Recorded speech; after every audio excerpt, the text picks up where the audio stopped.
Greetings, I'm Heather Lang-Cassera, Clark County, Nevada's Poet Laureate, and I am so happy to be here today with Jennifer Battisti, a Las Vegas local, a brilliant poet, and someone who's particularly talented at writing about place, including our home, Clark County, Nevada. Thank you so much for being here with us today, Jennifer. Thank you for having me. Oh, absolutely.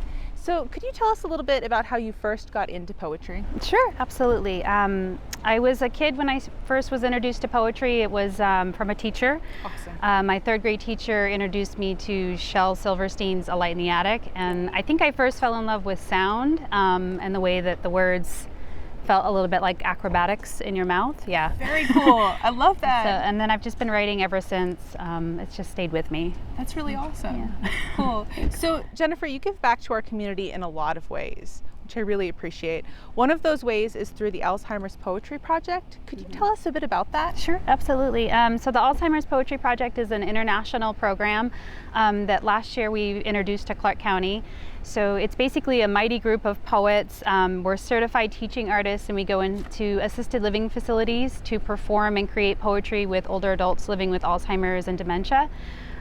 Recently we just completed our last field trip where we actually did poetry residencies with middle school students and then took them on a field trip where they actually performed the poetry and created poems with the older adults, which was incredibly rewarding, and I just feel really grateful to be able to participate in it. That's really cool. Thank you so much for doing that. Yeah. That awesome work.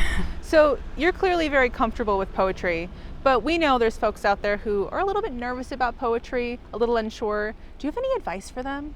I think that self-criticism definitely gets in the way of creativity, Yes. probably more than anything else. So I would advise them not to be afraid to read a lot of other poetry, and don't be afraid to imitate at first, because I think that that's crucial to finding your own voice, is to imitate others' art and to engage in other artistic endeavors. So take an art class, painting, singing, get outside in nature, because I feel like all of that is really a way to keep the well stocked with imagery and ideas. So, and connect with other people in the community.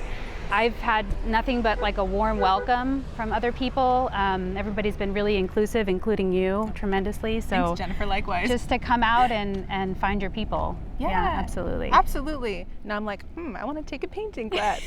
It's great advice. Thank you. And so then today we are here at the beautiful Lake Mead.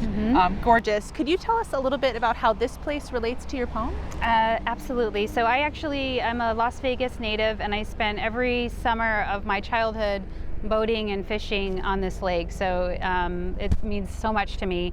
And I feel like the poem I'm going to read actually has some conflict in a family, but I feel like the thing I love about poetry is it doesn't try to fix anything, and it just tries to hold all of it, whether it's good or bad or right or wrong. And I have a lot of wonderful memories on the lake, and it just is able to encapsulate memory and all of that stuff that we don't really have words for, if that makes sense. Absolutely. Okay. Yeah. It makes a lot of sense. Okay. Thank you so much, You're and I'm welcome. really excited to hear you read. Okay, I'm excited to read it. So this is Fishing at Midnight. Night crouched in the cove like a beaten bird. We set out our map, lake whiskey and a hand radio. Over my mother's skinny legs, a bonfire spilled shadows, apparitions from an underworld, while she danced in the sand to Madonna with my teenage sister. Ashes floated in flashes of fire, softening them into children. The new choreography release from the fixed lure in our throats. From the tent I'd made of lawn chair, I could stand it, watch my family's bent faces, suck on my own wet hair, feed the fleeting echoes my grotesque fears. I didn't see my father strip naked and push off, angling sideways in his speedboat, drifting into the darkness. His fishing pole doubled over with a clean hook.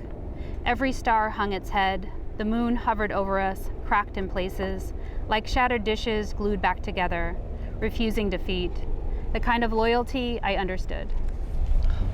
It's just gorgeous. Thank you. Thank you so much for reading for us. Thank you for having me. This is an honor. Yeah. Wonderful. And thank you so much for joining us for poetry today. It's incredible to be able to share poems with a variety of folks. And if you're looking for more poetry, I'd like to invite you to join us. Jennifer and I, we co-host an open mic every first Tuesday of the month at the West Charleston Library.